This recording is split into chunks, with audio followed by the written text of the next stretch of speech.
auditorium for the penultimate event this evening. Now, I've got a few things I want to say. First of all, we have Dolly. Is Dolly Indigo Star? Is she going to be on this evening? In which case, tomorrow's event is going to start a bit later. In fact, the doors are going to open at 10 a.m. Oh, God. Yeah, so you get a bit of a lie-in tomorrow morning. You get a lie-in tomorrow. We got one of tomorrow's speakers this evening. We got a bit of a late night, but we've still got time to go to the pub, and if anyone wants to go sky watching, things like that. Also, do please hang around because, of course, we are going to have the Bases Film Festival Awards, where the winners of the best movies, according to our team of judges, will receive one of the beautiful trophies, bronze hands, as designed by Miriam Janssen. And there's a few other things I've got to mention as well. Excuse me, ladies and gentlemen. This is what we're going to have now is just to mention is we're going to have a Q&A at the end of the next speaker's event. Okay, so you will get a chance to ask the next speaker some questions. But I'm not going to introduce the next speaker. What we're going to talk about right now is very, very important. The next speaker is a keynote. This is really cutting edge, ladies and gentlemen. This is as important as it gets. And so we have a special introduction. What I'm going to do now is introduce you to Sarah Adams, who's a big friend of the Bases Project. Oh, I'm going to hand you over. All right. We're going to do this. We're having a little bit of a foursome here. I'm going to hand this over to Miles. Okay, Lee, this is very important. Everything's very, very important. The reason for this is I met Dr. Robert Duncan at the Super Soldier Summit, along with Sarah and Max. And the kind of material that Dr. Duncan spoke then was absolutely incredible, and he has more to come. But Sarah, you're sort of in the team, so that's why we have Dr. Robert Duncan here. So if you hold that microphone and introduce Dr. Robert Duncan. Everybody, please welcome Dr. Robert Duncan. I'm going to go ahead and give a briefing of what he's going to speak about. And that would be right here, right? Yes, it's changed a little bit, but it's changed a little bit, okay. Go ahead. Okay, so Dr. Robert Duncan will be speaking about human augmentation, engineering, evolution for mankind. Dr. Robert Duncan will be speaking on Saturday and Sunday with 2 different presentations. His lectures will focus on his research interests, which include creating Manchurian candidates and super spies. Using cybernetic hive minds as well as no-touch torture tactics. That's very interesting. He exposes the mind control research atrocities being done on the human race in order to improve government techniques. Yes. This would be amazing. Interesting and amazing. Well, I changed it a little bit. I decided to put a positive spin on cyborging the human race and transhumanism. So it's exactly the opposite of the last speaker. I do remember last time listening to So, and I talk so often about the dark side, torture, and how to behaviorally modify human beings, that I thought I would put a little positive twist on it. But there is a harbinger, a warning for humankind in my next lecture. And this is just to enlighten people where the human race is going. I mean, this is definitely happening. There's no way to stop it. But there are some positives that come out of this. I agree. Out of everything, there are some positives. Yes. It's definitely to help humanity somewhat evolve in some way. I mean, it's a bit like a school here, isn't it? That's right. Well, thank you for the introduction. I'll get started with the presentation. Thank you, Sarah.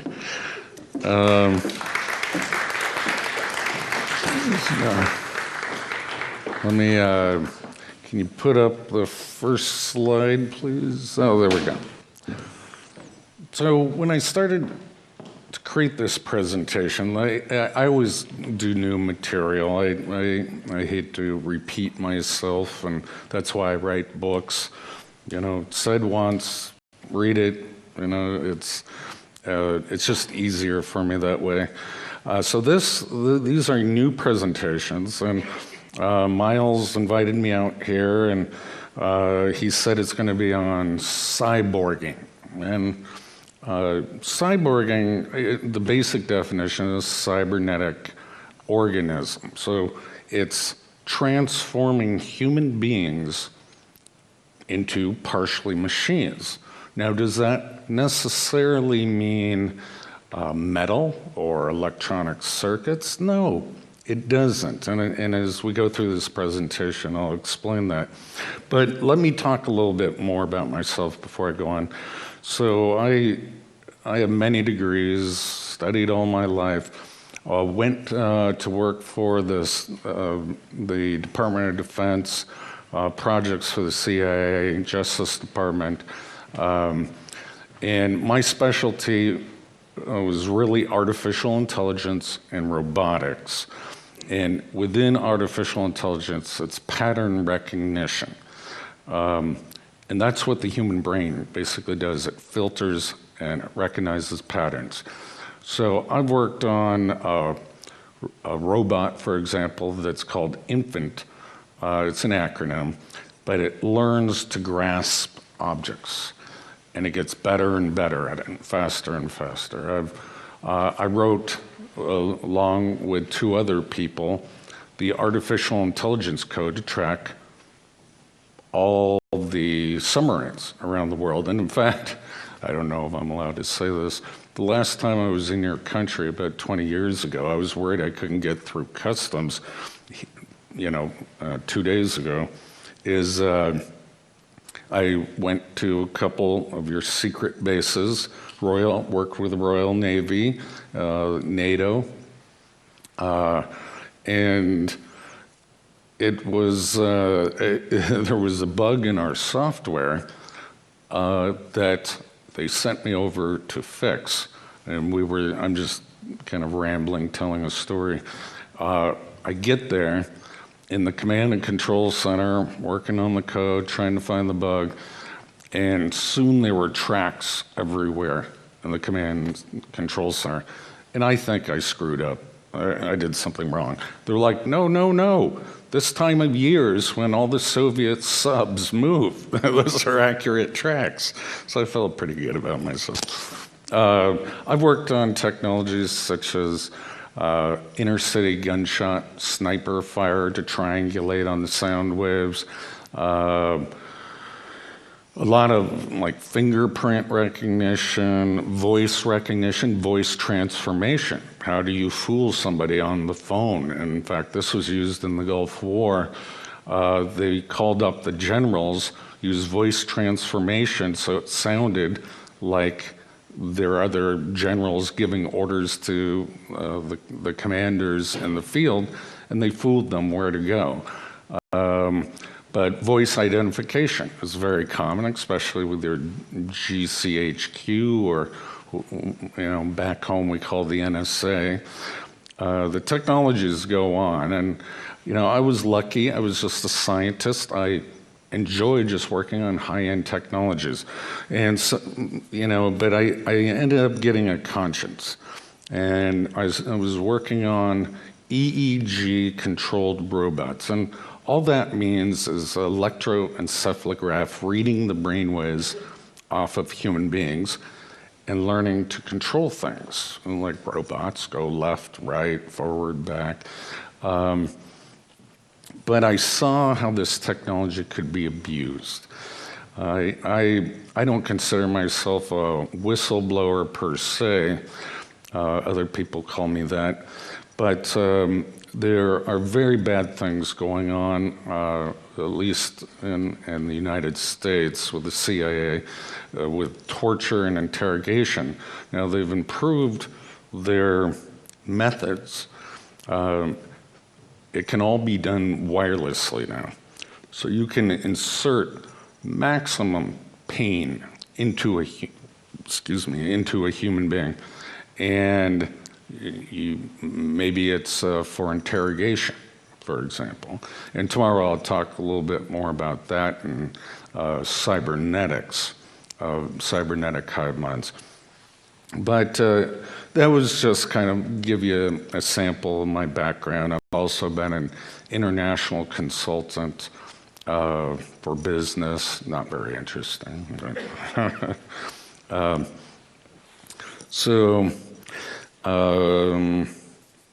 Let me move on. I hit spacebar.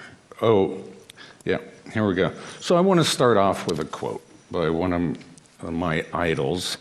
You've all heard of Albert Einstein. A human being is a part of the whole, called by us the universe, a part limited in time and space. He experiences himself, his thoughts and feelings, as something separated from the rest, a kind of optical delusion of his consciousness.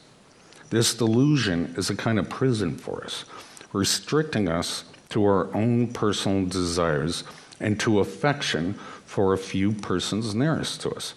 Our task must be to free ourselves from this prison by widening our circles of compassion, to embrace all living creatures and the whole of nature and its beauty.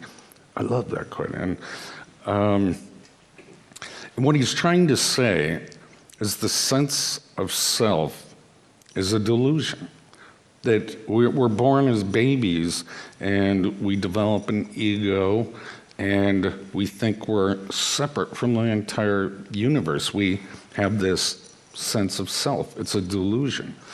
So even pronouns, you, me, they, they're false categorizations when you have the more abstract and bigger viewpoint.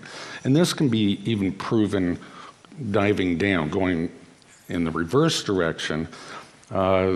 People with epilepsies in the 1950s, 60s would have their brain, the two halves of the brain, split in half, and they functioned as one human being, even though the two hemispheres were no longer communicating with each other.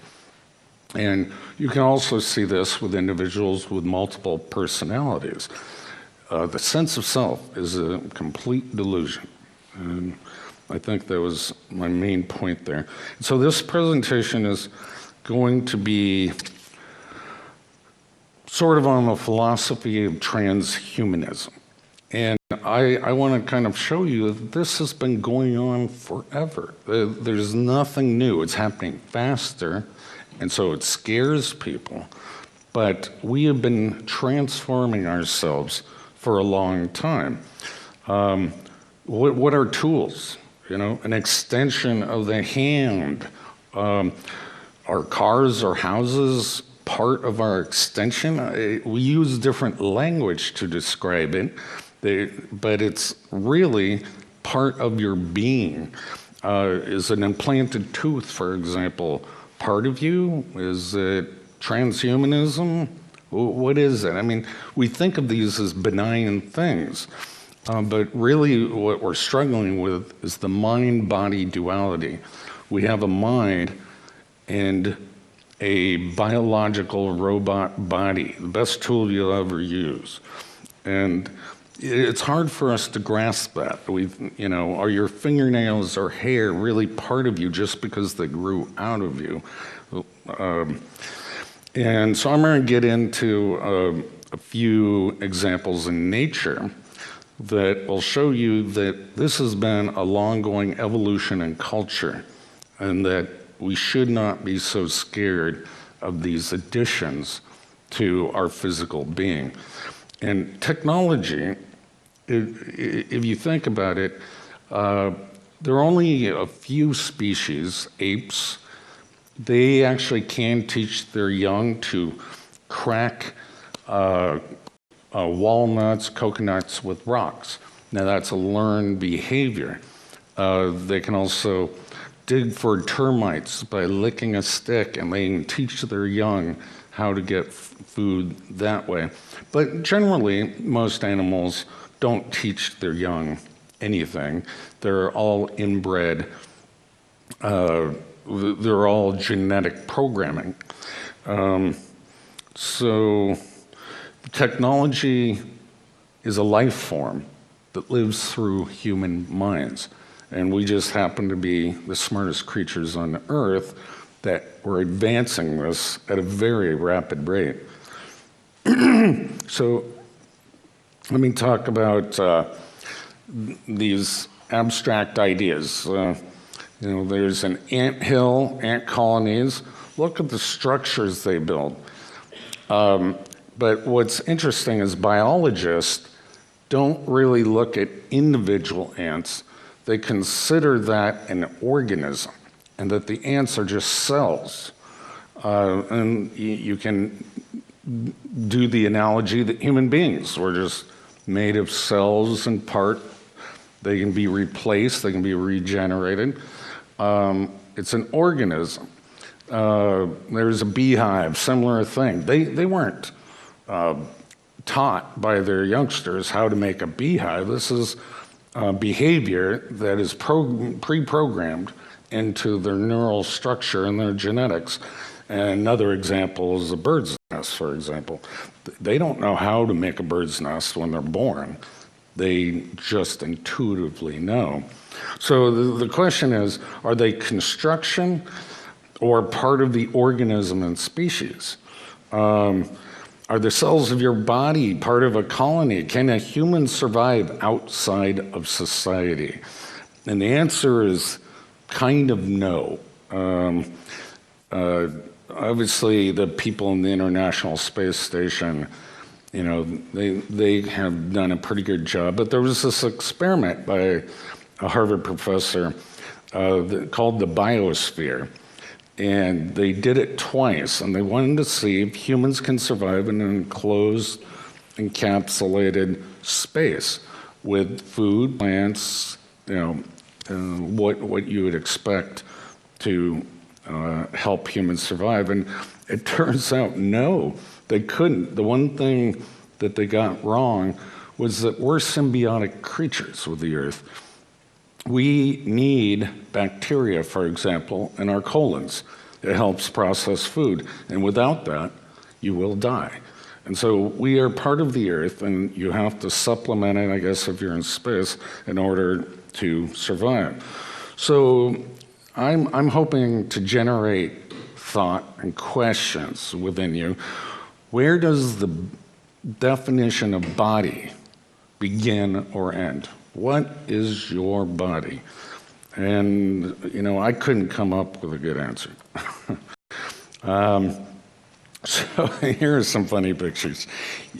So there's a long history in many cultures. So where's my laser point? Okay, a long history in many cultures. You guys probably know this guy here. So in China, and they've stopped the practice, but they used to bind the feet, causing these weird deformities that the women could barely walk, but it was considered beautiful. And similarly, here in Ethiopia, that's the lip plates, sliced, exerted, extended, is considered a form of beauty. Now, is this cyborging? I don't know, but it's body modification, and we've been doing it for a long time. And here's an extreme example of, I forget which country that's from, that they stretch the necks, and then if you take off those rings, they'll break their neck. And I don't know if that's still practiced. Now, you might want to say maybe there's reason behind it, okay? Practical reasons other than cultural acceptance. Is there an analogous modification of the mind? Well, you might think, well, that's why people go to finishing schools and learn etiquette, which I must say the English people are more polite than Americans, with a long shit. So is, what is this transformation that is going on in the human race? Now, your typical idea of cyborg is, this is an image from the Terminator, Arnold Schwarzenegger, and, it comes from a future time, but it's actually not that far off. Let me read you a definition of that I got from Wikipedia of what a cyborg is. And one can argue that this is the end goal of human augmentation, a perfect machine that can live forever and withstand temperatures, go to other planets, have better eyes than we do, and is stronger, and etc. So the term cyborg is not the same thing as bionics, and often applied to an organism that has restored function or enhanced ability due to the integration of some artificial component or technology that relies on some sort of feedback. While cyborgs are commonly thought of as mammals, which means they have to have something related to Earth natural species, they might also conceivably be any kind of organism, and the term cybernetic organism, and that's what cyborg stands for, has been applied to networks such as road systems, corporations, and governments. It's an abstract term. The term can also apply to microorganisms, which are modified to perform at higher levels than their unmodified counterparts. And then it is hypothesized that cyborg technology will form a part of the future human evolution. And I don't see any way to stop it.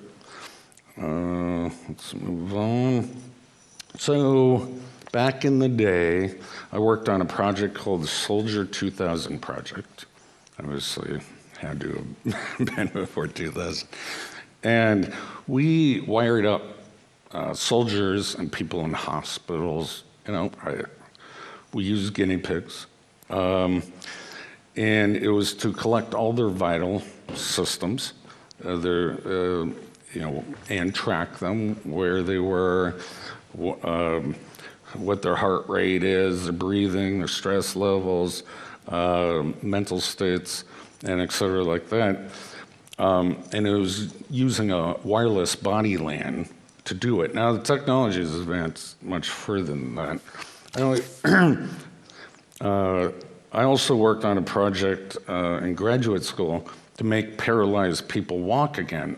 And it's always a double-edged sword with every technology. And I know I'm repeating myself, but technology is neutral. You can use it for good or evil.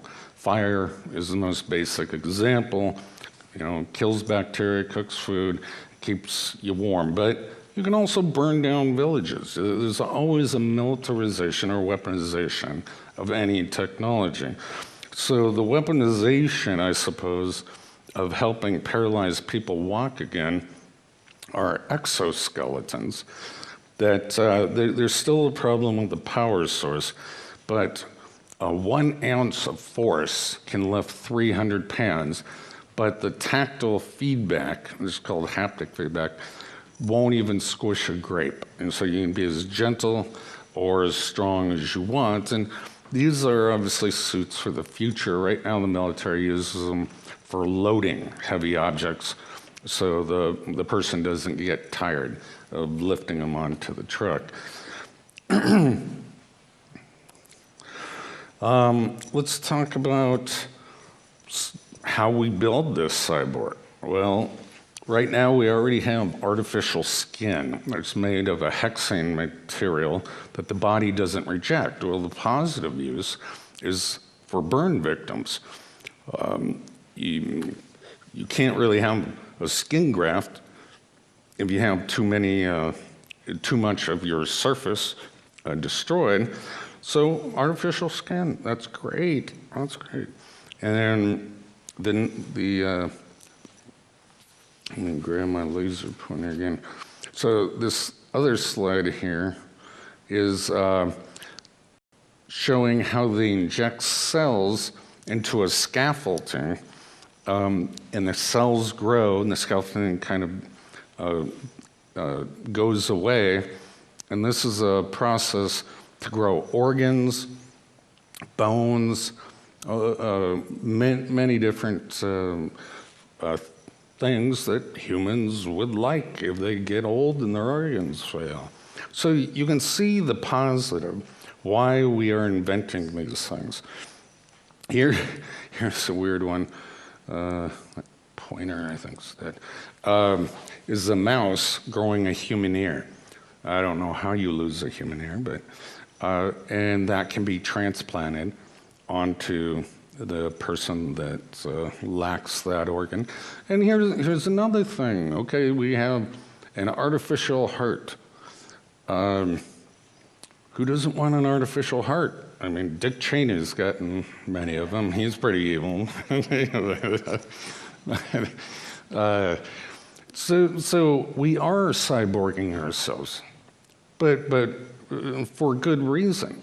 We want to live longer. What does this drive? We are striving for immortality. That's just a natural human instinct. We fear pain and we want immortality. So let's talk about something that doesn't sound like it has anything to do with cyborging, but it's human augmentation, is genetic engineering. I mean, this is another big topic. Are we going to create a super race? I mean, what will the human people in any country want their babies to be like? Well, they're going to want them smart, they're going to want them handsome, who knows, whatever the characteristics are. But with the promises is we can engineer out diseases. We can literally change the DNA and the mutations that have occurred, and there are on average about 3 mutations per generation that have a morphological outcome. And so you can get rid of those diseases. You can test for them and literally rewire the diseases. It's wonderful. So you probably don't know what this word is telomere.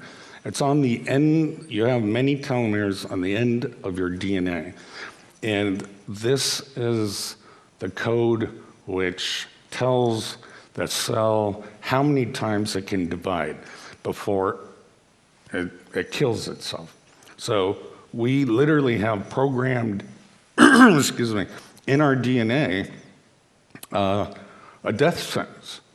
Well, with genetic engineering, we can add more telomeres. Now, the downside is there would be a higher risk of cancer due to mutations from cosmic rays, and et cetera. GMOs are in the news all the time, and that's genetically modified organisms, and it's really wheat and corn that they do it to. And what they did is they put in a pesticide gene, so the farmers don't have to spray the crops, and then people complain, well, that's not organic. Now it's built into the food, so you're ingesting it. I think GMOs is a horrible idea, but you know, that's what they're doing. And some other genetic engineering, which I try to buy some of these, they have glow-in-the-dark fish, and glow-in-the-dark cats. It's fascinating. That comes out of South Korea. So it's going to be a very strange future. It's hard to know what's going to be good and what's going to be bad. Let's talk about a little bit about other drivers for cyborging the human race. I mean, why are we augmenting ourselves? Well, pacemaker, it's not an artificial heart, but that's still augmenting it, and it provides life extension. You know, and it's made of metal and it has electronics in it. How is that bad? You know, we'll keep replacing parts, and pretty soon, yes, the human race, everything can be replaced. I don't know if that's bad or good. That's up for society to determine. But a big push now is RFID implants, and Google has an electronic tattoo, which is basically the same thing. And they said, well, the kids will accept it. And it's just put under the skin, and it lights up. But it monitors a lot of things. And you could see some of the ease that these technologies will contribute. Like, you won't have to carry around a driver's license or any IDs for that matter, your passports on it. They can do electronic medication that gives you a little dose of a medication just from an implant. Security features, your computer knows who you are within proximity, and you don't need passwords. And then obviously money transactions, everything will go through a central database, and cash is being slowly deprecating. Okay, so what other things might scare people about human augmentation? And here I have okay. It is improving the senses. So your eyesight's going bad, or maybe you don't even need that, but retinal implants. So what they're working on is a technology that you can see a two-dimensional screen in front of you by putting in this contact and then interact with that computer screen. So it's one generation past Google Glasses, which I'm sure you know about. Hearing, well, that's great, cochlear implants, but what if you could hear what your dog hears? I mean, what if you could hear in higher frequency ranges? And men tend to lose their hearing between 10,000 and 20,000 kilohertz over the age of 40. So that's great. But are you cyborging yourself? You want this, obviously, if you're in that state, but you're afraid that if everyone goes this way, what will happen to the human race? So how about strength and endurance? I already talked about exoskeletons. Here's a project they worked on for the Navy that was kind of bizarre.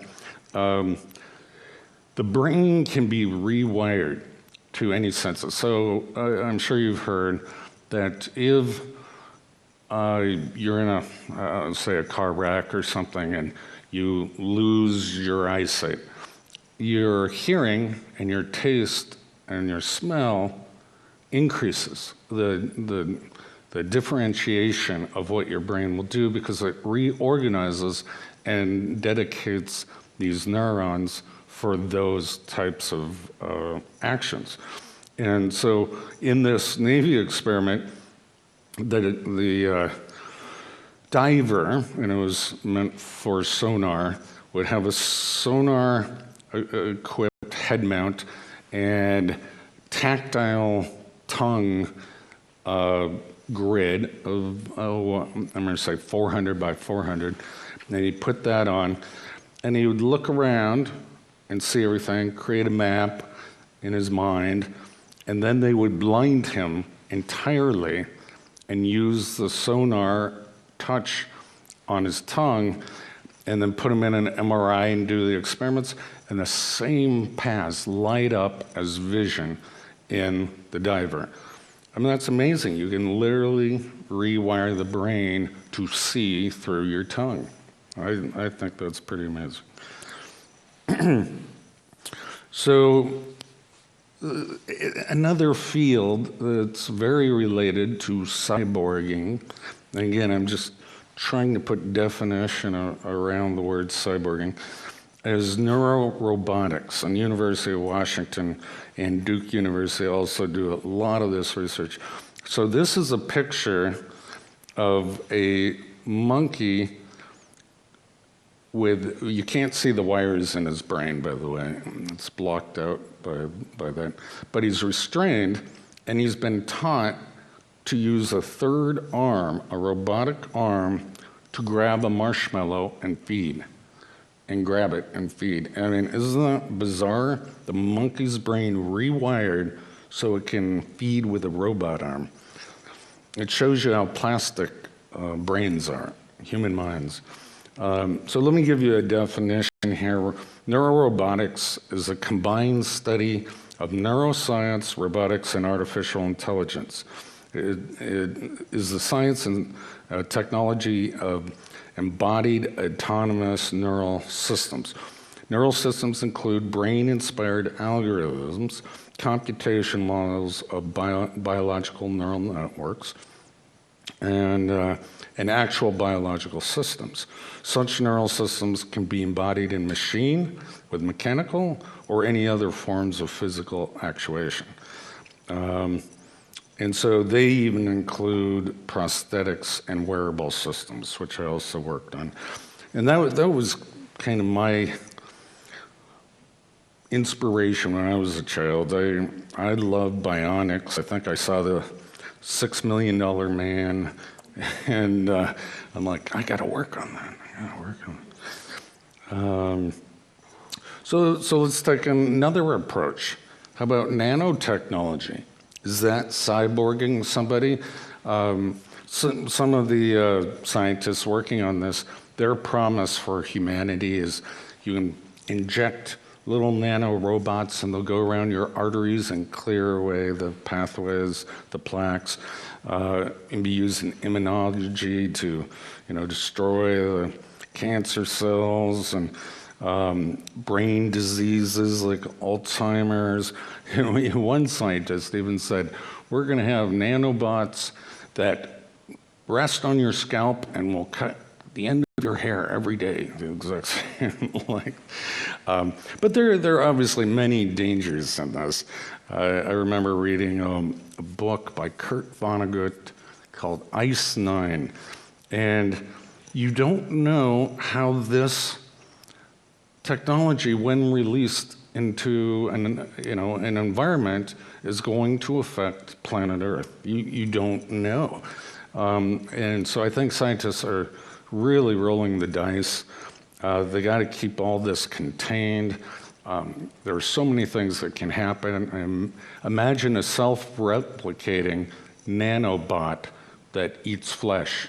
Well, the human race is done, and they're gonna create weapons from all this technology. You know it.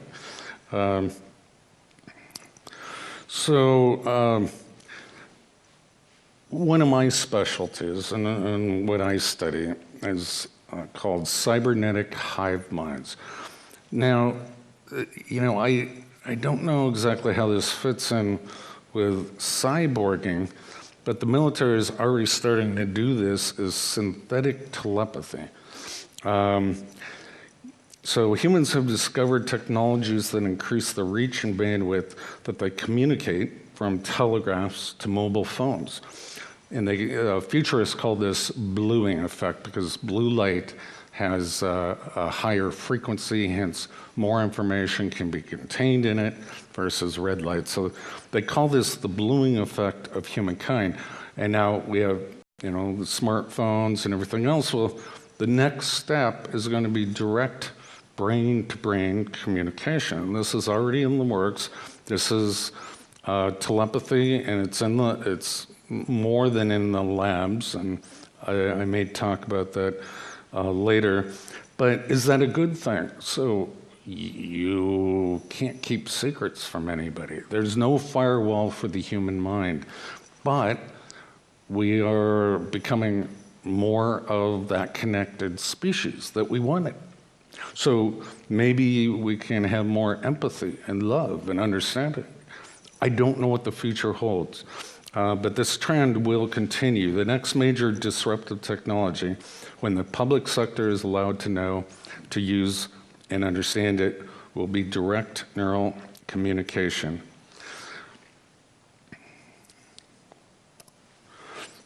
All right, so let's think of some more applications. Well, I already mentioned, why are we doing this? We like life extension. We always feel we don't have enough life.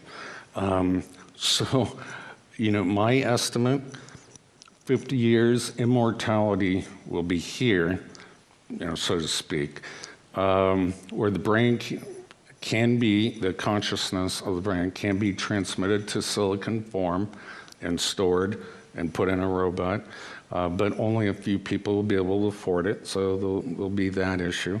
How about intelligent extensions? So, MIT already has a chip that the neurons grow to help people that had their short-term memory center of their brain destroyed. But you can also expand the mind. You can also make people more intelligent. Now imagine your child is going to the workforce or school. Aren't you going to give him that extra boost? Aren't you, you can see how this is a runaway process. The human race will transform.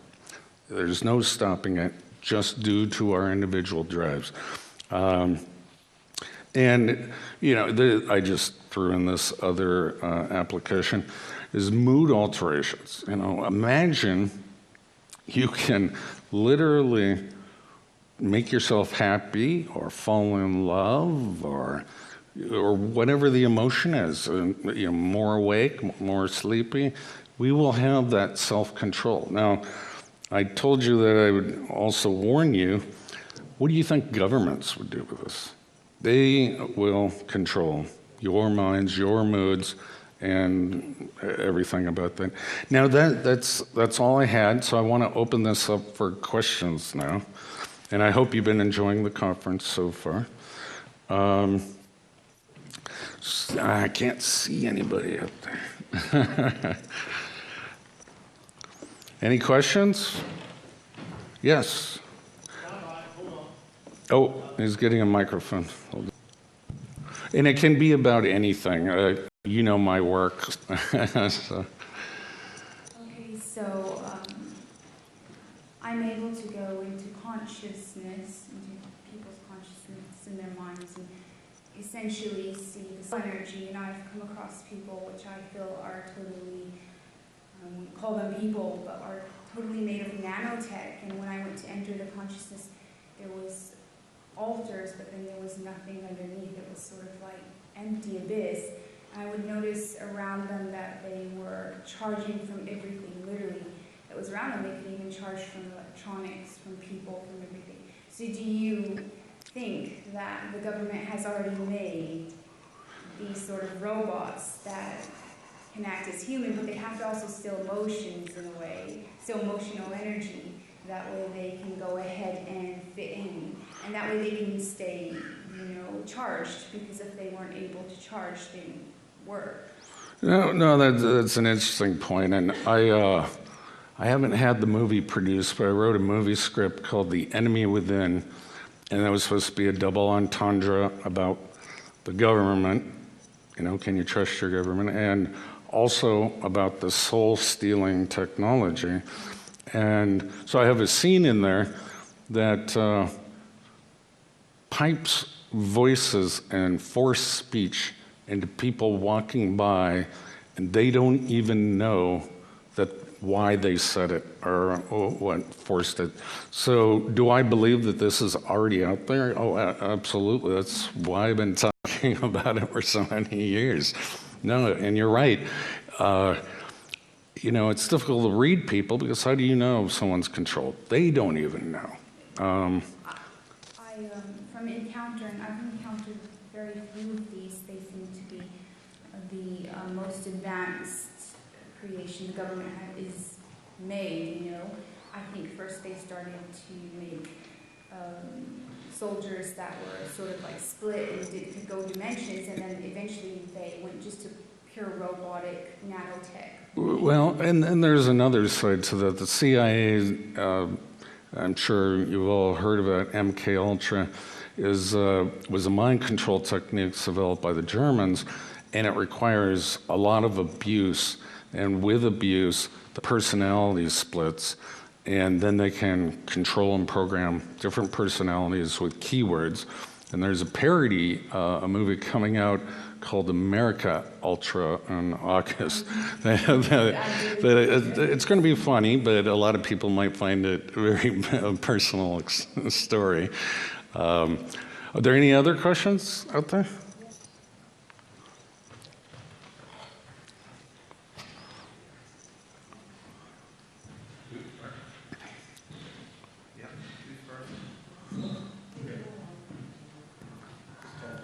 Okay.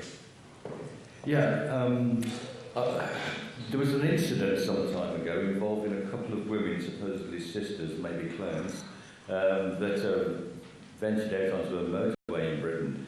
One was run over. I saw that. The trucks, Yeah. yeah. Were they enhanced in the same way that you suggested with the skin and the bones and all the rest of it, or what?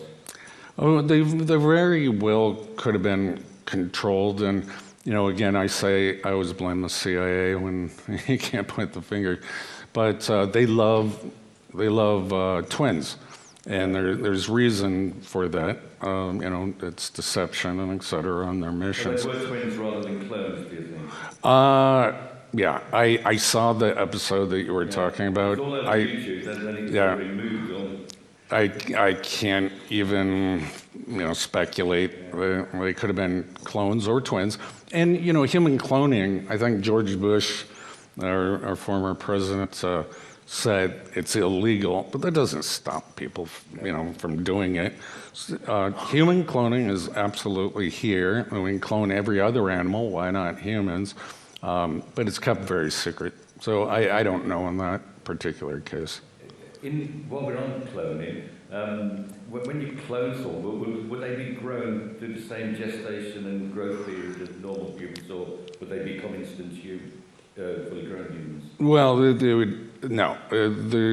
As far as I know, there's no way to accelerate the aging process of cloning. So it has to be done from birth and at the same time to make two people look alike at that age. Just wondered. Hi there. Hi.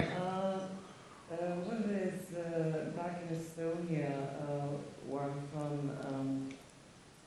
approximately 5 years ago, they were really pushing the DigiBox Wi-Fi system.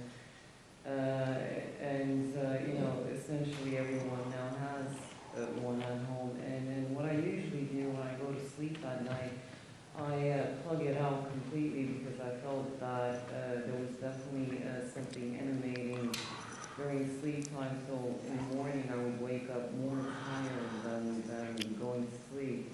So switching off work, but how else can you protect yourself? Well, you know, the Europeans have actually done a lot more research in this area, but there are human beings that are very electromagnetically sensitive, and you may be one of those. And so unplugging your Wi-Fi, grounding yourself, or then it's called earthing. So run a cable out to the physical earth, put it under your mattress. Don't put your bed near wiring out, plugs in the walls. And some of that might help you. There's a place in the US called the Quiet Zone, and you're not even allowed to have cell phones. They have giant receiving dishes to look, at the ends of the universe, and they actually monitor that. A lot of people that are electromagnetically sensitive move to that area. That's kind of all of the advice I can give you. Anything to sort of consistently wear to at least shape the I don't know how to name it. I've seen some interesting plates that some people use, and it's like a Russian product, but some say that it's a complete waste of money. Yeah, and everything works differently for all. I think you're a targeted individual, you're saying, and everything works differently. There has been no 100% shielding except under superconductor material, which you have to keep in liquid nitrogen, and you're basically in a coffin. And it's very expensive to make, and you can't wear it around. So all you can do is, there's a company called EMF Shielding, and they have certain types of clothing that you can buy that will decrease the amount of energy that you're receiving.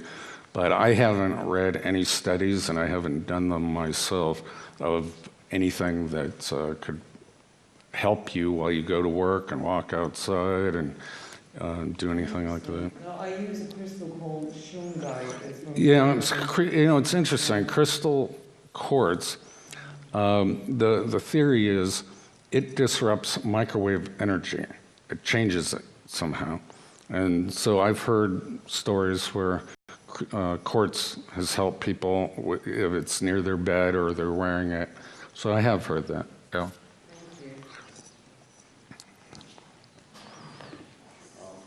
Hello, I have a question regarding just a general spiritual aspect of what you were talking about. Yeah. It sounds a bit like out of Dr. Frankenstein's for some people, but basically I'm assuming we are spiritual beings living in a spacesuit, our human body, experiencing this three-dimensional space-time. Is there a spiritual aspect to this research, or is it just purely material and No, I think you have a very beautiful outlook on life. But I was raised as a scientist, so I think all the human consciousness is contained entirely in the brain. And so this research is all based on that. Okay, one more question, then I'm going to close it here.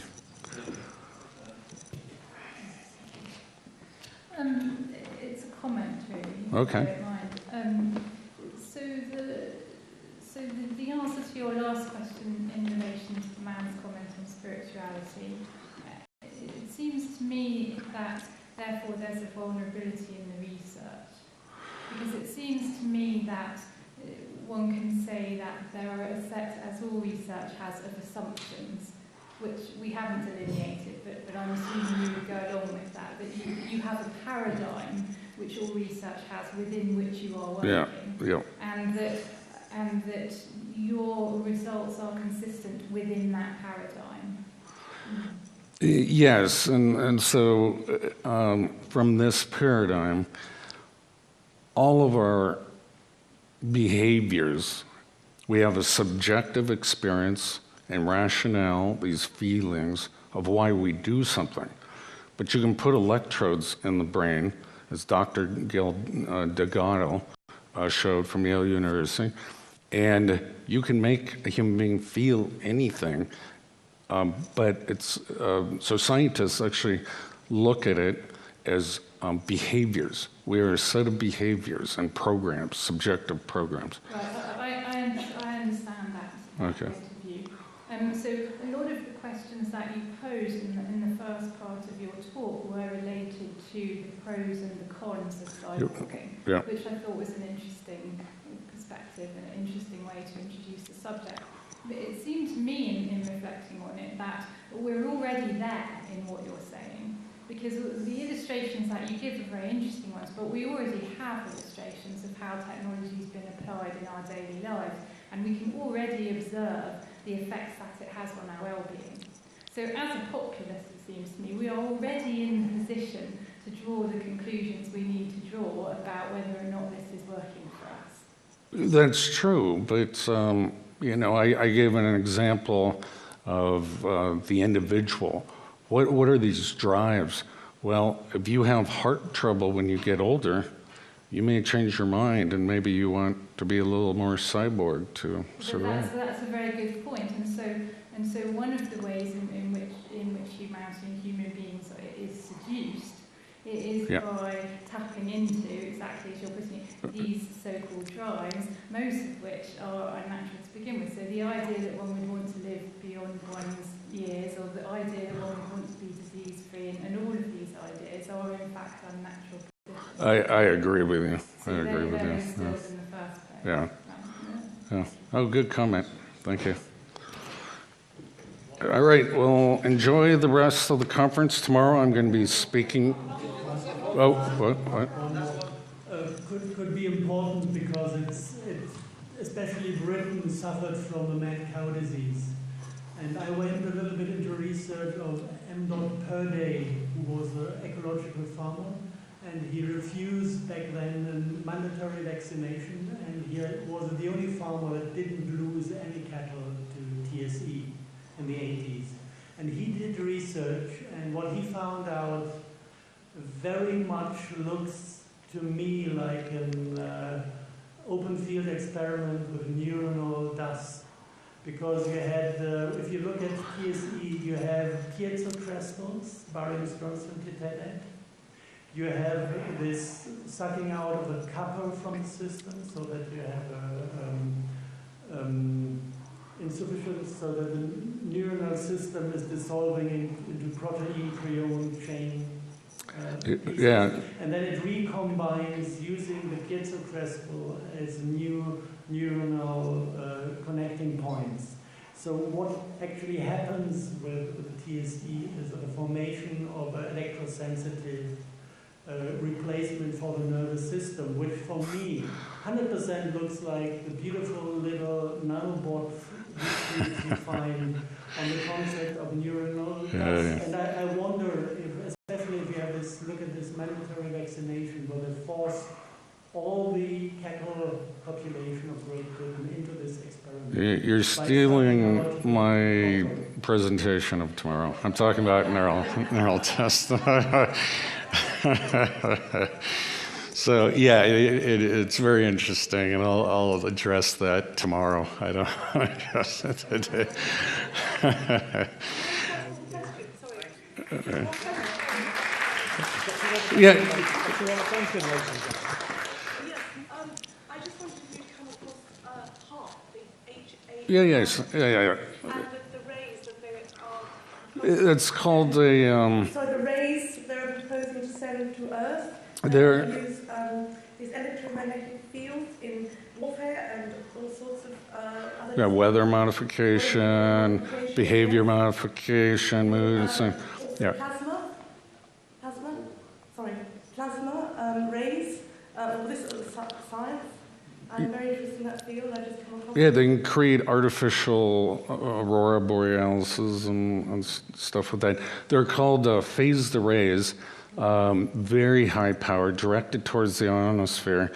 But the interesting thing is they have what's called beam steering, artificial beam steering.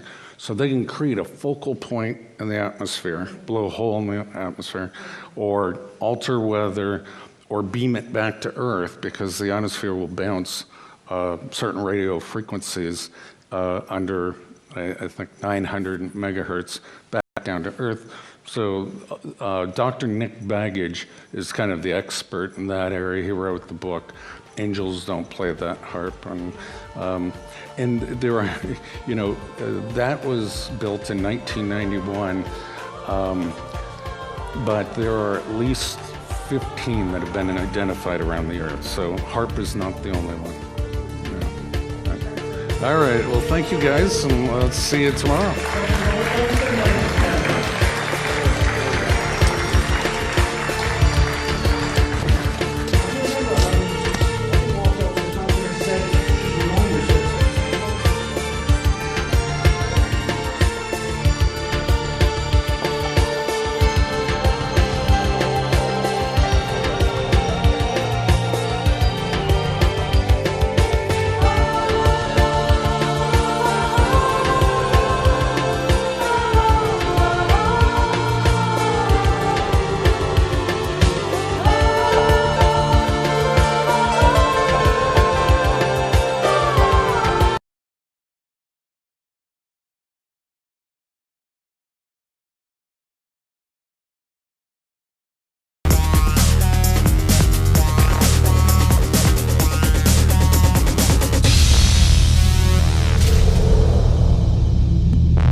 As long as it's not cosmetic surgery.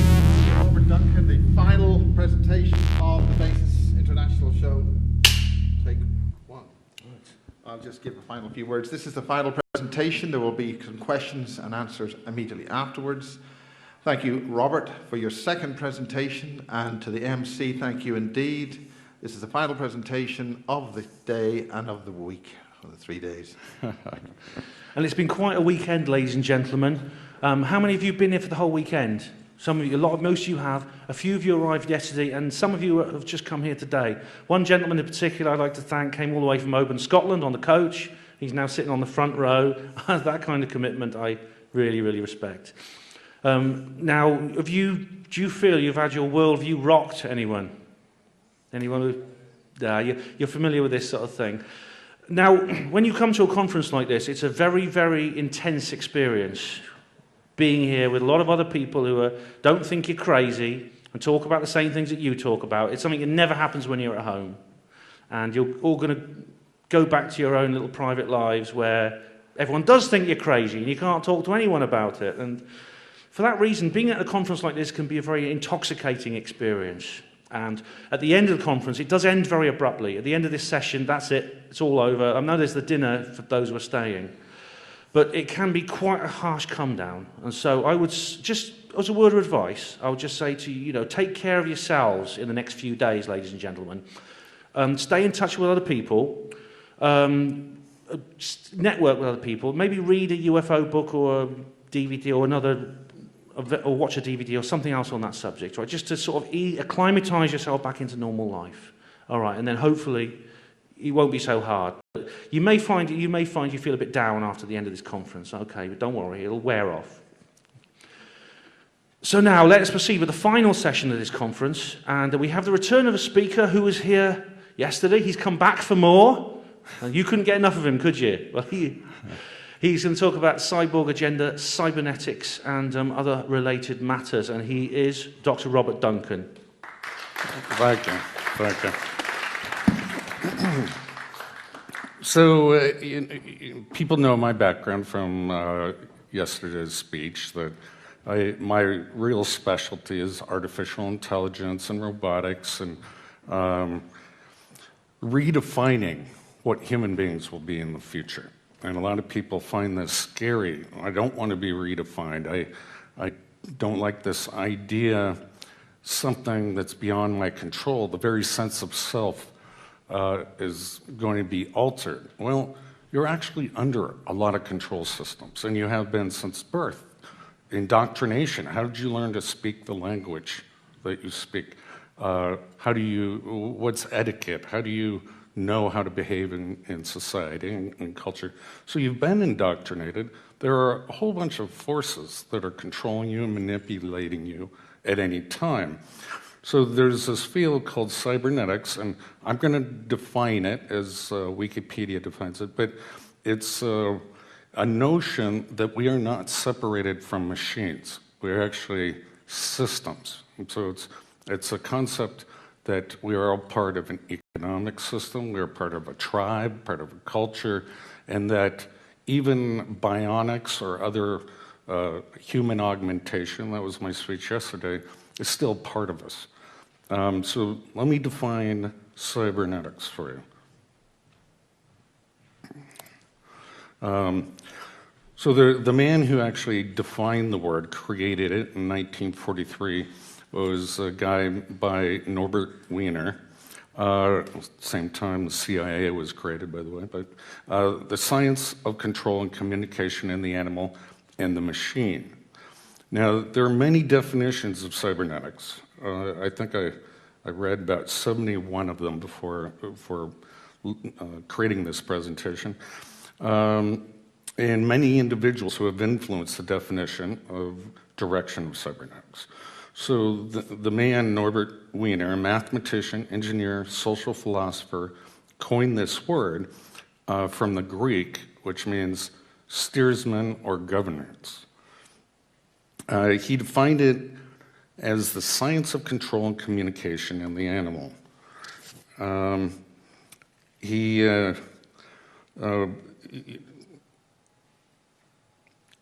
In the machine. Ampere, before him, wanted cybernetics to be the science of government. For philosophers, cybernetics was an experimental concern with the communication within an observer and between the observer and his environment. And there have been several other people that have tried to precisely define this word cybernetics, but it's a very difficult abstraction. And I studied under Noam Chomsky for linguistics at MIT. He's kind of a political activist, but he's a brilliant linguistic teacher. And I studied for artificial intelligence to have computers translate natural language processing. And this is all related. Cybernetics treats not things, but ways of behaving. So it's all about behavior within the system. Okay, with that, I'm gonna go on. There was an interesting article that came out just recently, and given my roots, this isn't actually all that new, but what's fascinating is the civilian scientists are catching up with some of the military work. So this article came out, about a week ago, and they're literally connecting brains of other species. Now, how do they prove that this is actually occurring? They look at the entrainment. So they have a problem. Let's say it's a bunch of rat brains, 3 of them, all cybernetically linked. They can read the EEG patterns and see that they're solving the same problem. And as well as one rat, if he has a special experience, will transfer that into the next brain, into the next brain. So it's a type of indoctrination, just like with us human beings. You know, I mean, this is great for, you have children. You want them to think the same way you do and rush to that experience, but we use spankings and lollipops and verbiage, basically, to control children. So what I study that I just find absolutely fascinating, and this is what is happening, and the last speakers can probably confirm that. It's the government is working on what's called cybernetic hive minds, and this technology is actually quite old. It's been around since the 60s, but it has many positive uses, and I promised myself when I started writing these presentations that I would take a positive spin to everything, because there's a very dark side to all this, and you know, a warning to humanity. Do we really want to go down this path? Some of the uses are increased intelligence. Well, you know, everybody wants a little edge. You know, you drink coffee, so you're awake. What if there was a way to put in a microchip, which MIT's already done, to help people that have their short-term memory damaged in some sort of way, either the aging process, car accident, and whatnot, and the neurons actually grow to the chip, and it replaces short-term memory. They can do this in mice where one mouse learns a skill running through a maze, place that microchip in another mouse or rat's brain, and it has some memories of how to solve the maze faster than a rat that wouldn't have had the microchip. So now we're talking about instinct. You know, we're born as babies, yet we know how to suckle from a breast. No one taught us, the baby, how to do that. And you know, the birds, they know how to build birds' nests, or bees can create hives. No one taught them. This isn't taught from generation to generation. So the thing about humans is our intelligent capacity to learn, to reason, and use logic. And if you're in an economic society like we are, it's not a social society, having increased intelligence for your child to get into a better college or to get a better job, you're going to pay for that. You want your children to be more productive or successful, again, these are just definitions, whatever that means, than you are. And so you're probably going to want this? Well, with cybernetic hive minds, it's literally using the computing power of multiple people or other animals. I remember reading one report by the Army that it's kind of a dark story, but they connected an ape's brain with a young girl's brain and a cybernetic, just two-person animal hive mind, and they thought the ape would recognize itself through multiple eyes and et cetera. It's not what happened. The ape ended up killing the girl, but they've been running these experiments for a long time. What are some other positive benefits? Well, they call it the bluing effect in telecommunications, where the frequency, the wavelength of light going through the fiber optic cables becomes bluer rather than red, which is a lower frequency, so you can carry more information. Well, you know, we used to have snail mail, now we have email and phones, and you know, we're communicating with the speed of light, and where the world's becoming smaller. But this is even more rapid. This is the next generation that you can communicate at the speed of thought. Now, there are a lot of repercussions for that, and we'll get into that. In these cybernetic hive minds, right now, about only 4 people to 6 people can be hooked up. And they're useful for things like brainstorming, sort of like a conference and communicating, but it's happening more rapidly. Now, if you have more than that, the brains become schizophrenic and the thoughts overlap too much and they can't focus on whatever the problem is that they're trying to solve. Now, of course, the military and CIA and, you know, your MI5, MI6, they like this because it's a great interrogation tool. Imagine you can't keep any secrets. You can't keep them from yourself. So what they're working on is not just the interrogation part of probing the mind, which you can do even in the dream state when you have no defenses. They want to see if they can insert thoughts into the human being. So another dark topic, mind control. And I'm sure you know there have been other speakers that talk about this. But this is a problem.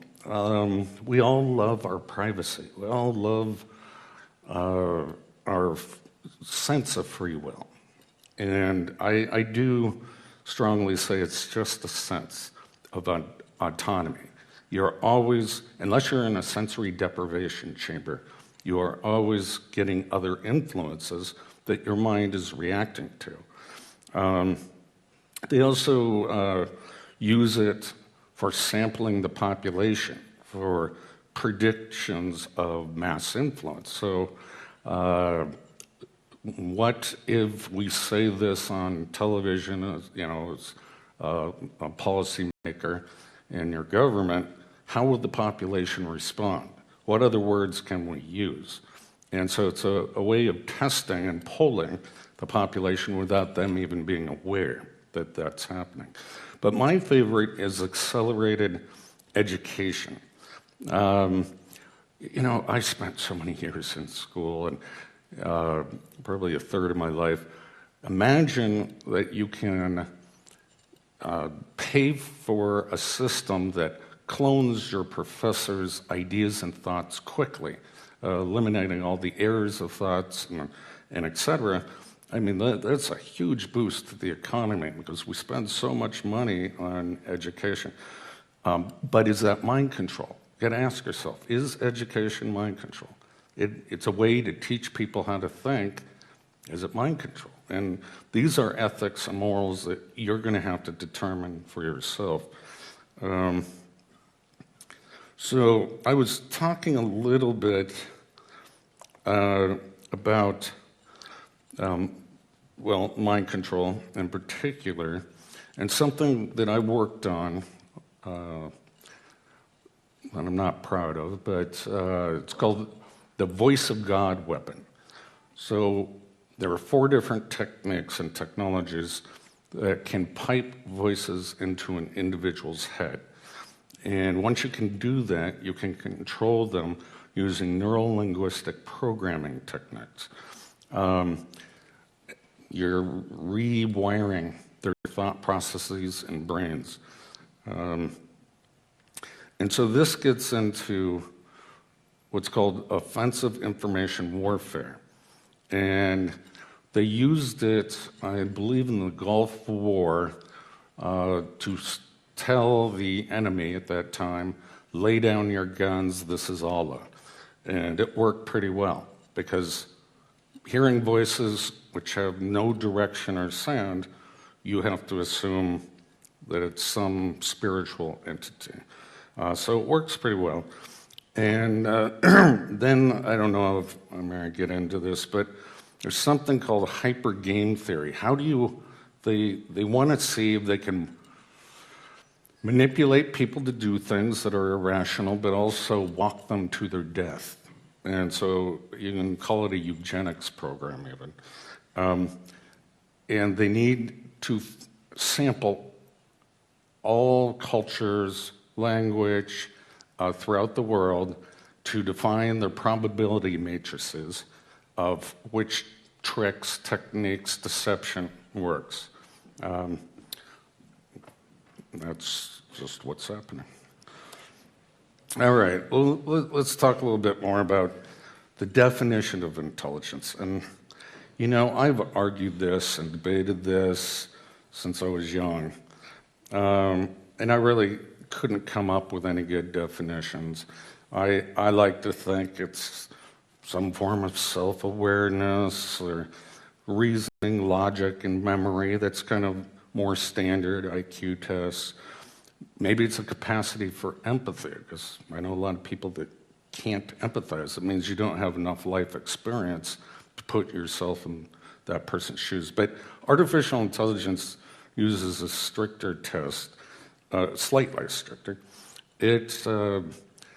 They determine if it is truly self-aware, if they can fool a human being for an hour talking to an artificial intelligence program.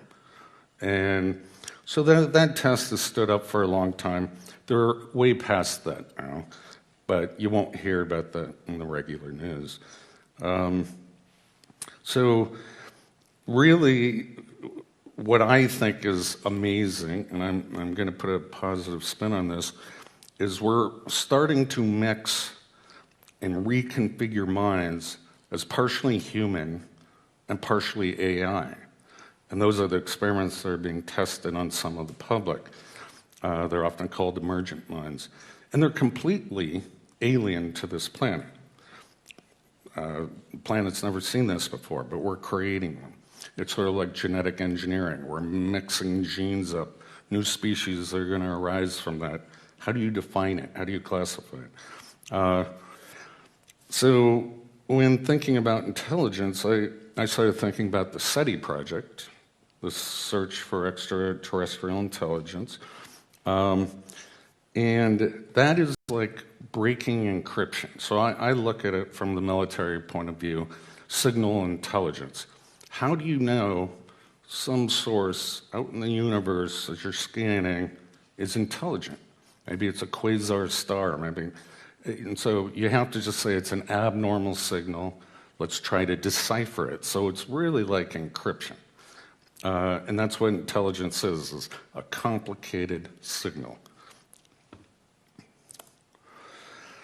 All right, so let's get into how do you do this? How do you do this between human beings? Now, there's the age-old way of hooking a human being up to many probes. It's called EEG, electroencephalograph, and reading and deciphering the brain waves as they are created within the scalp. It's just an electromagnetic field. You can also do it with infrared. And there are a lot of neat inventions that have come with this. I mean, I made one invention that you can create music with your mind, with your thoughts alone. It was only 8-octave scale. You can move robots. Once you train your brain with robot, you can move robots. They have video games out now. You can play video games with thought processes alone that use this basic technology. Things have come a long way, and now we have which are magnetically activated nanoparticles and sensors. So how do you control a brain? Most people don't believe that. Oh, you can't control me. I have my own free will. There's no way you can get to my soul. Well, sorry, that's not true. So these nanoparticles are activated under certain magnetic frequency and will alter the brain patterns and pathways. Recently, my school came out, Harvard came out with what you see here on the right slide is the magnified view of a needle that's injected into the brain and puts the scaffolding over the brain, and then it's read that way at a much finer resolution. Somebody yesterday, I don't know if you still hear, some gentleman asked me about smart dust, and I said I would talk about that a little bit. I'm sorry, neural dust. He asked me a question before I get into the slide. He hypothesized that mad cow disease was caused by neural dust experimentation. Now, my answer would be that agrees with most scientists. Neural dust is non-replicating, so it can't infect one cow or the other. I mean, they would all have to be injected if it were an experiment. And what really caused mad cow disease was something called prions, which is a protein that is self-replicating, form of encephalitis, and it's very rare that that disease is contagious amongst species. This version of it, mad cow disease, happened to be contagious to humans. So smart dust is something different, and it's fairly new, last 15 years. And you can inject a person, and it's just really tiny microcircuits that act as transmitters all over your neurons, and they settle there, and then you can read them remotely. What would happen? Well, it probably would create something like mad cow disease, I imagine, but it's a way to read brains. It's one of the many techniques. So let's talk about a little bit about deciphering the audio and visual cortex. So researchers at the University of California, Berkeley have invented a brain decoder device that's able to work out what you're thinking based on neural activity inside of the brain. Now, they use mostly what's called functional MRIs. But you could use any of these technologies I've talked about. If you're reading text in a newspaper or book, you hear a voice in your own head. Usually, most people are reading kind of aloud in their own head. Well, they can read that, decipher the words that you were thinking to yourself. And similarly, several other universities have been working on dreams. Now imagine being able to share a dream with your partner, or an interactive dream, or record a dream, or replay it to another human of some other life experience or dreams. That's the wonderful vision of the technology. The downside is what I talked about earlier.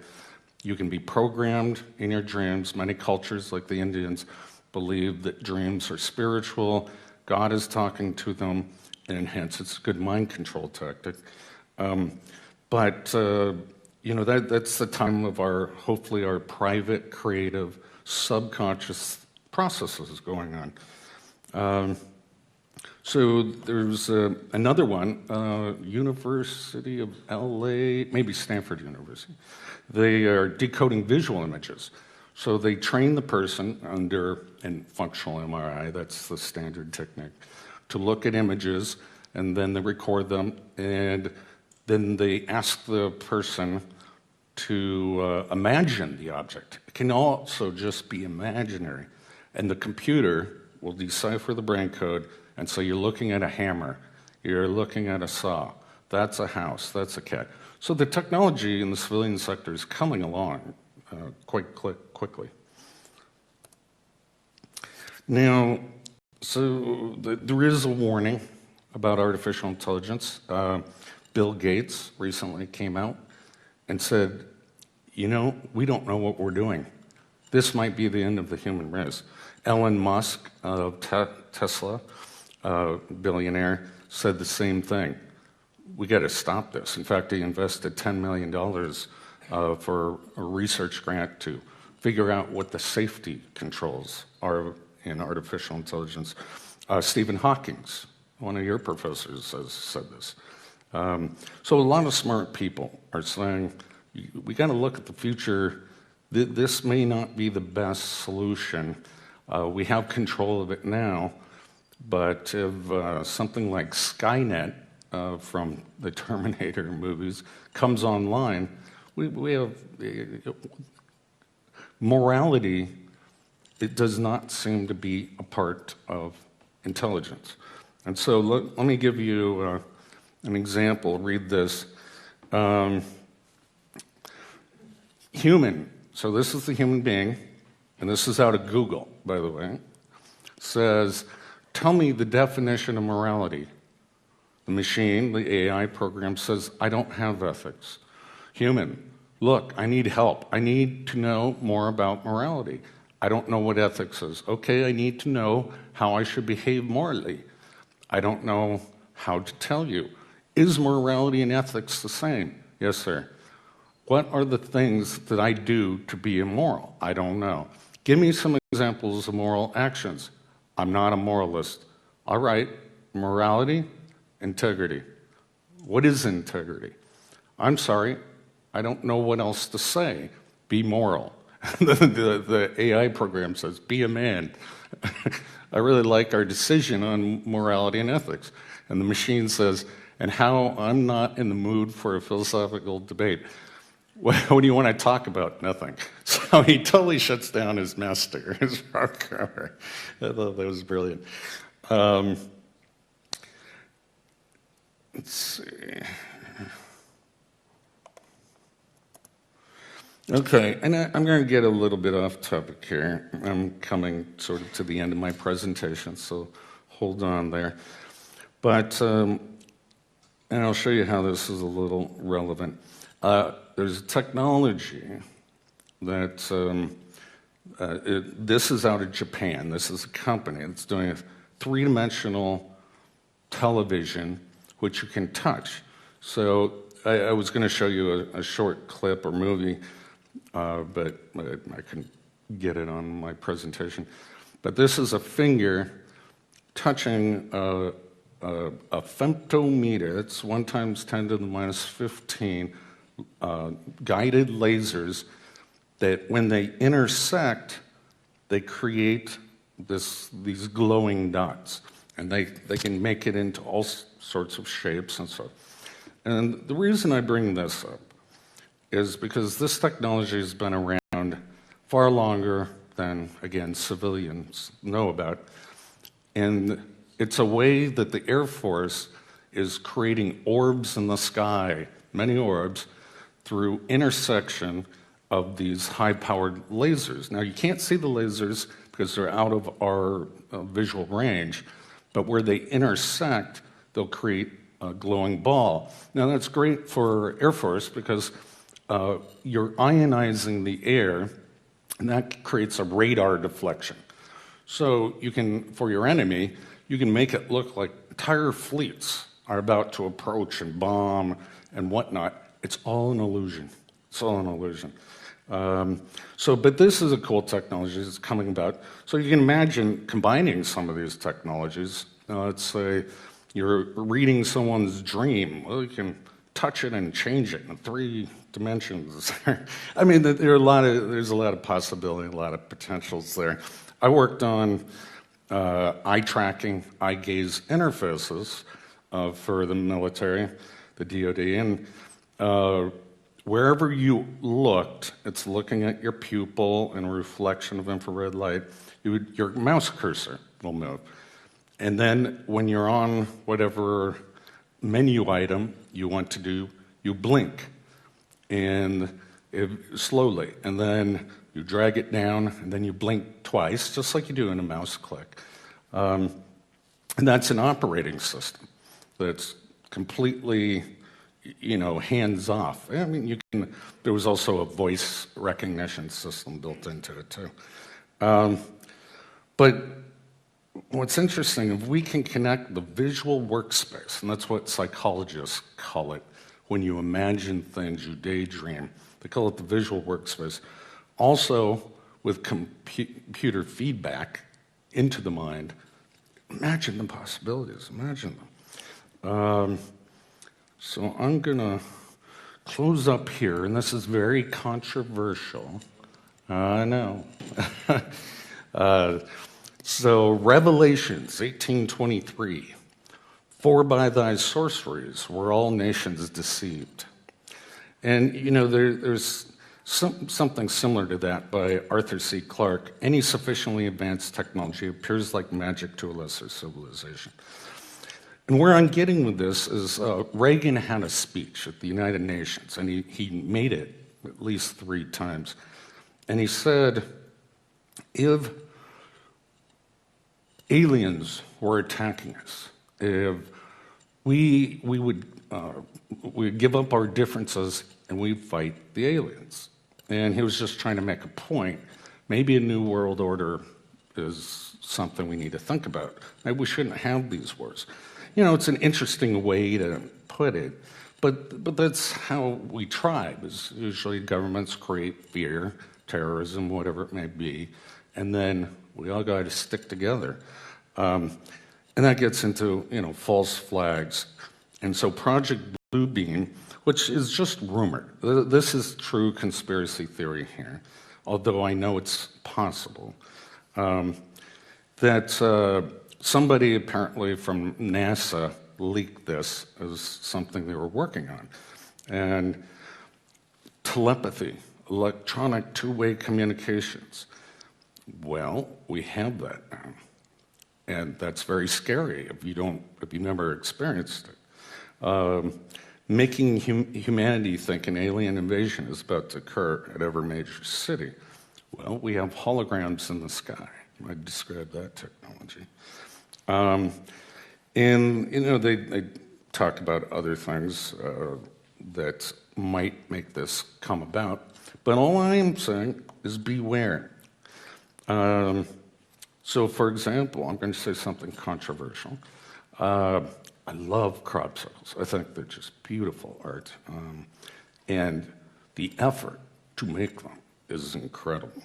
But I happen to have known a few gents back in America that were engineers and artists, and they built a machine that was all automated, GPS run. They would do the design, and they built a 10-mile crop circle in Nevada. You could only see from airplanes or satellites. And it was gorgeous, But I was impressed by the engineering. I don't know if they're real or not. So I love mystery and wonder, and all that gives us, I think, as humans, we want hope. We want to think we're not alone. Somebody will save us from ourselves. And so kind of in closing, is this the end of humanity or a beginning of a new species? Many believe that transhumanism will be the end of the human race. I kind of, disagree with that. Perhaps it's just a redefinition of what the human race is. What if we are the mothers and fathers of a better species than our own? Perhaps we can amplify love and happiness, end all wars. Perhaps the new world will be more perfect than what we have now. I don't think we should be scared.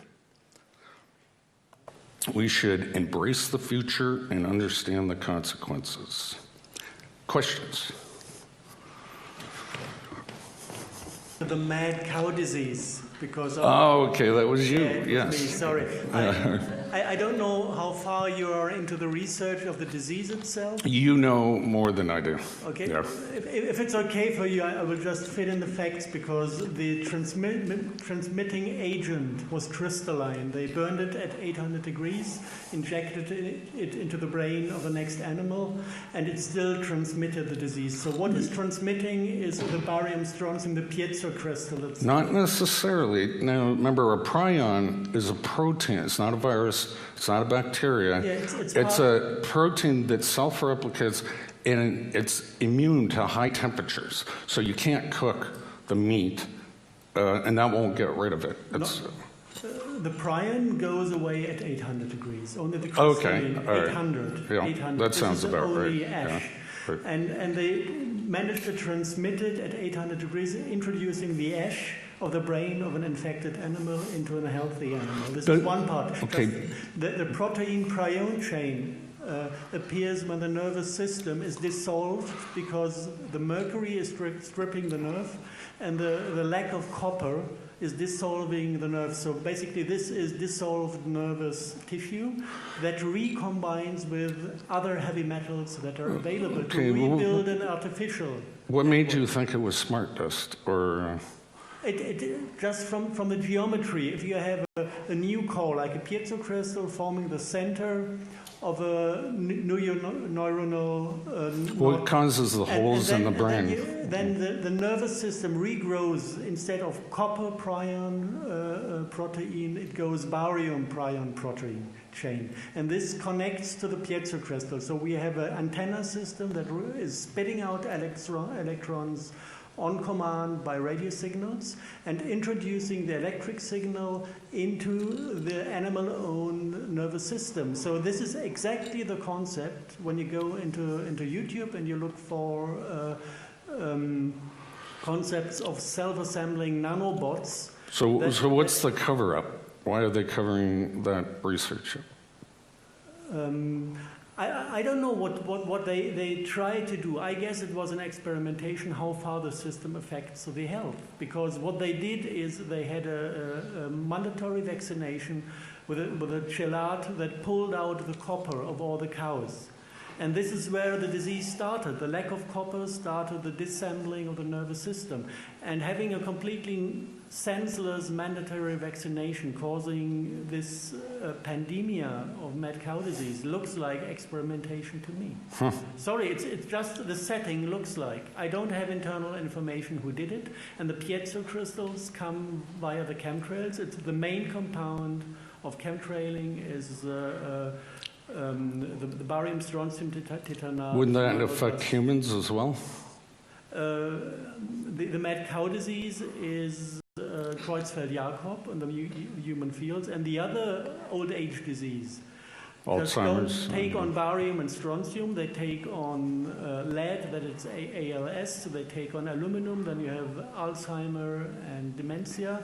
So basically all the old age disease look like a side effect of this dust used as interesting theory.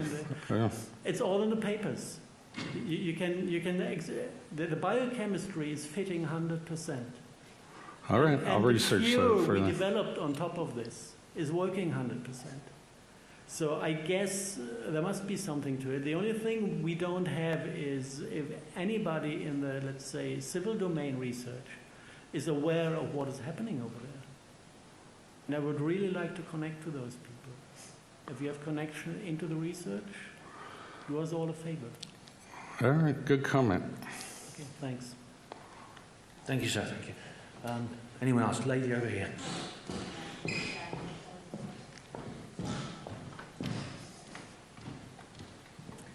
I was just wondering if you could speak more on the allowing supernatural forces going through the fiber optics and the coast cables. What I said about bluing through the fiber optic cables? I just saw on the screen, you said something about allowing a mixture of supernatural forces that could come through the fiber optic cables. Oh, yeah, I'm not sure if I said that exactly. Oh, I think there was something I think it was the last slide maybe. It said something like that. Yeah, the last point right there. Oh, yeah, there it is. Just wondering if you could maybe elaborate. No, but see, this is supposed to be deception. This is a project to make people believe that supernatural forces are going through their television or through the cables. So, yeah, there's no science behind it. Thank you. Gentleman over here. Yeah, can you elaborate on hypergame theory and so-called walking people to their death? Okay. Yeah, so hypergame theory came out of a professor at Dartmouth, obviously funded by the Air Force and DARPA, and etc., all the acronyms. And it came from a man that died recently, a brilliant man named John Nash, who there was a movie made about him called The Beautiful Mind, and he was a mathematician who won a Nobel Prize, and he created game theory, which is used in economics as well as war theory. Now, it relies on rational players, so you run these simulations. What will China do if we make this move? What is the game, the war game going on? Or you can use it in business, similar process. Hypergame theory is one level above of that abstraction, that you don't know what game they're going to play. So they use it in cyber warfare, mostly. And attackers, hackers, they'll use several different techniques. But the defenses, the administrator, and the virus protection, they don't know what game these hackers are using. So they create a probability matrix over the period of the time of sampling all the different kinds of hacks they get. Now you can apply this to other aspects of life. The way that I was using it is they're trying to, it was called mind hacking. So they're trying to hack a targeted individual, and the targeted individual will create mental defenses as best as they can. They'll go to their social networks. Well, what do? They try to disrupt the social network, so you have no family or friends. It's a back and forth game that they're trying to find out the maximum probability of death, and the example that you used, where you'll commit suicide or you'll harm somebody, become a Manchurian candidate, or something like that. So it's huge database of probabilities across all the variations of mind. The human genome, I think we have, I'm going to get this wrong, so I'm not even going to say it, but a finite in the hundreds of thousands of different genes across our species.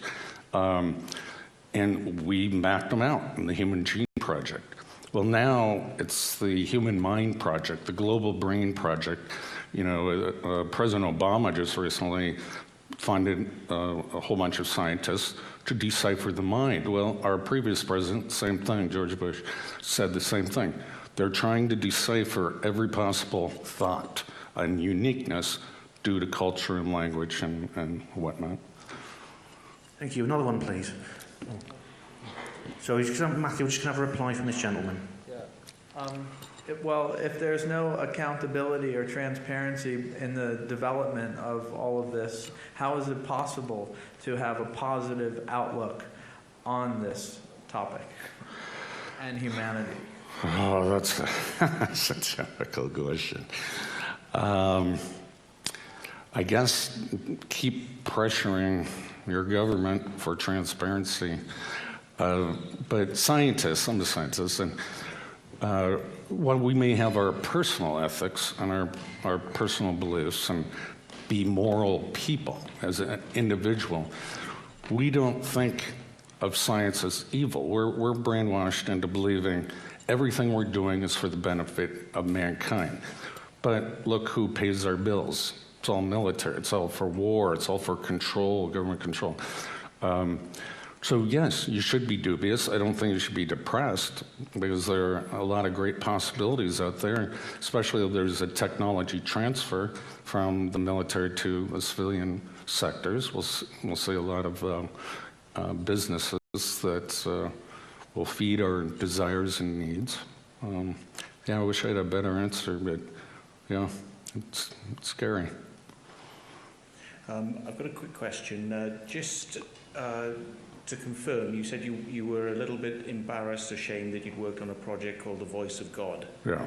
And to your understanding, it had been used in the Iraq War, but you worked on it. Can you tell us what the name of the project in the military as it was being developed was and how much was spent on it? Oh, no, I wasn't interested in budgets or names. But the nickname was Voice of God.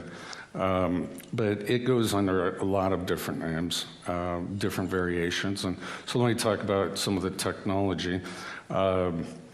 It's called the microwave hearing effect, which with directed microwaves, this was discovered by a guy named Frey, and they're not totally sure what the mechanism is, but they hypothesize that the brain expands ever so slightly with this energy, heat energy, that gets conducted to the inner ear. There are several other technologies that use ion cyclotron resonance heating or calcium C2+, as a mechanism of influencing the nervous system. And all the ions have their different resonances under the Earth's magnetic field. And and then you can go into the ultrasonic realm where anybody in the beam, when they ultrasound waves, won't hear anything. It's above human hearing. But where the waves intersect from two different directional sources, all of a sudden that person hears it, and that's called the audio spotlight. So there are a lot of mechanisms to project voices into people's heads. Yeah. Thank you. Thank you. Gentleman over here.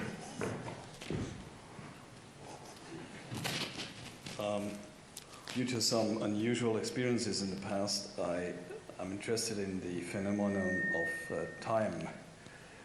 Now, what's the latest on time travel, time anomalies research, portals, the elevator to Mars, the so-called, and stuff like this?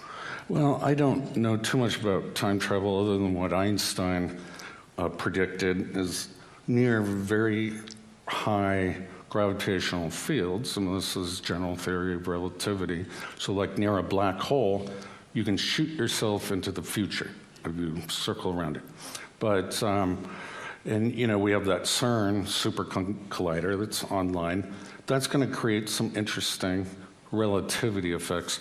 I don't know any instrument that can beam you back in time. That would be a paradox in the universe. The gentleman wants to reply here.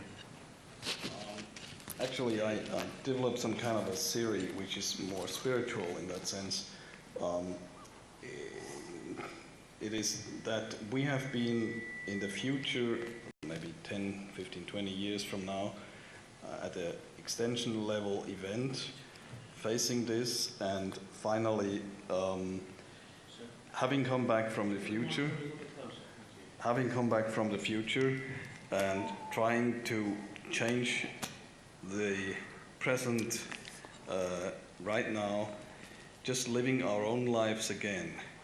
And this isn't much about physics, but it's also a spiritual thing and time travel thing. Could you imagine that something like this is possible? Well, not with our current state of human technology, but could it be possible? Well, right now the greatest physicists say that we have an infinite number of parallel universes to our own, the one that we're experiencing. So that would be shifting from one universe to the other. Spiritually speaking, you know, I would say that your mind is very good at modeling the future and prediction, and you're coming back from that saying, this is what I need to do to change my life. That would be my guess. Okay, ladies and gentlemen, this lady over here.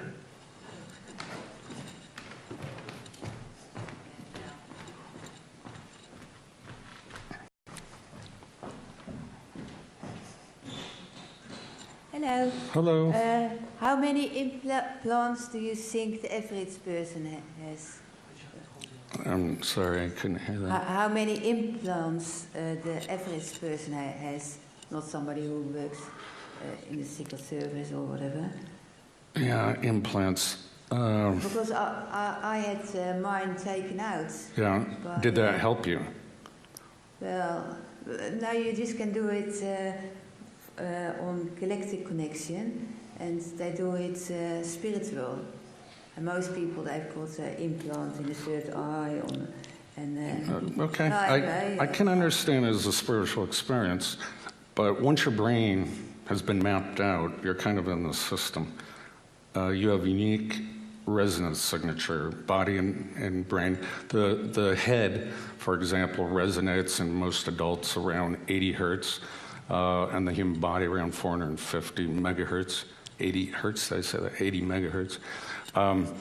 But you have a unique signature, everything from your fingerprint to your unique brain patterns.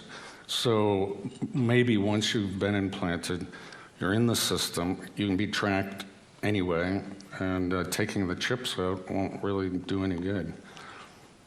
No, but it's a spiritual process, what they do. They take it out spiritually. Haven't you heard of it? Well, yes. I don't know. It's from the organs. They put implants in people. I have heard of it. I only know military and the experimentation they're doing on humans, so I can't really respond to that question. Yeah, but how many do you think people have on average? Well, from my research, I've interviewed about 1,000 people, 900. I estimate a minimum of 10,000. Now, with one person, how many implants have they got? Oh, in a single person? Well, it depends. Are we talking about neural dust, as I spoke about, which, you know, those are millions and too tiny for you to... Thank you. It's a lady at the front here. Is that it? And this lady here, I'd like to ask a question afterwards as well. Okay, that's all right. sure. Hello. I have a question that relates to step 3 in Project Bluebeam. It concerns telepathic electronic two-way communication. I wondered if it was possible for images to be directed into the thoughts and the minds. For a number of reasons for myself and I've spoken to in fact, all 5 senses can be mildly overridden depending on the state. Now, if you're in a sensory deprivation tank, your mind seeks stimulus, you know, hearing, sight, temperature, anything. So if you're in that situation, your dreams become your reality. Your brain cannot tell the difference. But in other circumstances, if you stay well stimulated, it's difficult to project visual images into the target. But even university professors are working on those. So yes, it's absolutely possible and is being done. And in fact, many people complain about forced dreams or something like that their dreams are not their own. And you know, that can be, there are a whole bunch of subconscious ways that can be done, as well as stimulating the visual cortex in the right patterns and try to project them into the target, yeah. So who would be projecting these, who would be, which organisation would be projecting these, who's responsible? Can't say. Okay, but it just seems to be very real because I've heard it from more than one source, and it can be quite it's quite real. because you're awake, you're not asleep necessarily. Yeah, and it projects also in the visual workspace, as I mentioned before. So it's like your third eye, and you can see both your, through your retina, as well as this other projection at the same time. Your brain's been rewired, and it's inserting this third eye projection, if you will. Is there any way we can protect against it? No, great question. No. No, you can dampen the effects through stimulating your senses, like music or that kind of thing. And that seems to help. Certain drugs can dampen the effects. But no one's found a little device that you can wear around that will block the signal. Hat you can wear. No tinfoil hats, no, they don't work. Thank you. I reckon we've got time for about 2 more. There's a lady up here who wants to ask one, and then I'd like to ask you a question at the end, if that's all right. Oh, sure. Sure, here we go. You were talking about 4 streams. I know of 4 people in 2012 that had dreams about Atlanta, 2 in the UK and 2 in Florida, who kept having dreams about Atlanta, and 2 ended up moving there and 1 ended up going for a few months. And it's strange how we all kind of found each other there in Atlanta. But I was telling a friend of mine this before, and she said that ages ago an ex-FBI agent told her that there was a really large underground base in Atlanta where they're doing human experiments. And I know it sounds mad, but have you ever heard anything? Not in Atlanta, but they are everywhere. I mean, I've heard the rumors. I've been to a couple secret bases in your countries, but no, I didn't find any human experimentation going on. But one of the things we were talking about, mind control and manipulation, part of the research they're doing is to see if they can manipulate people to run into other people. They call them information couriers. It's just part of a big game that the intelligence agencies are playing. Okay, I'll come down on the stage, actually, because I think it's probably going to be the last question. Now,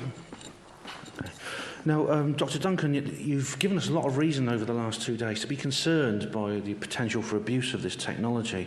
At the end of your presentation today, you feel quite optimistic about the idea of transhumanism. I mean, maybe you're talking about a perfect world where we can draw perfect circles or whatever, but in my view, how is it possible for transhumanism to be a good thing without some almost unimaginable social revolution?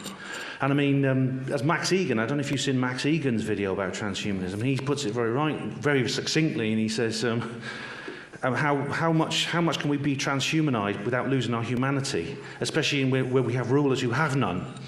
That's an excellent point, and that's why I try to ask more questions than I answer.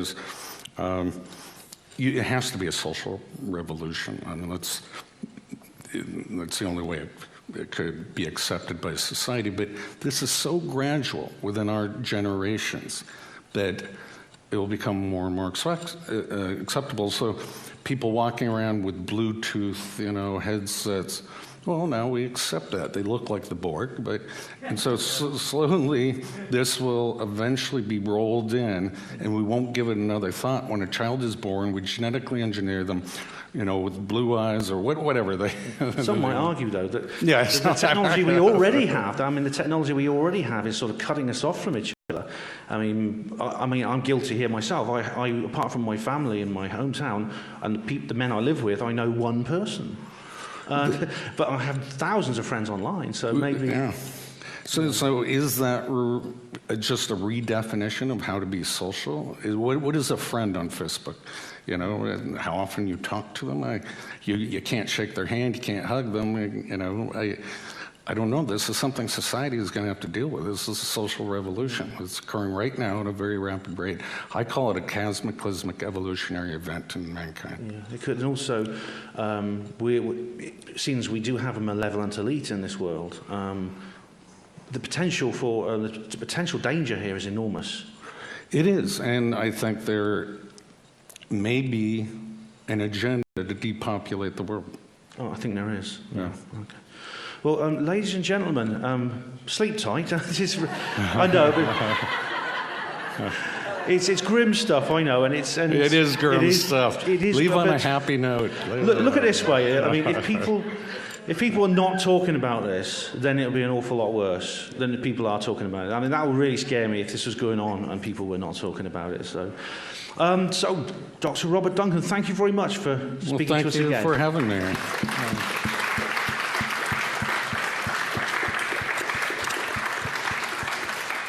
Okay, the man I want to speak to is here. We've reached the end.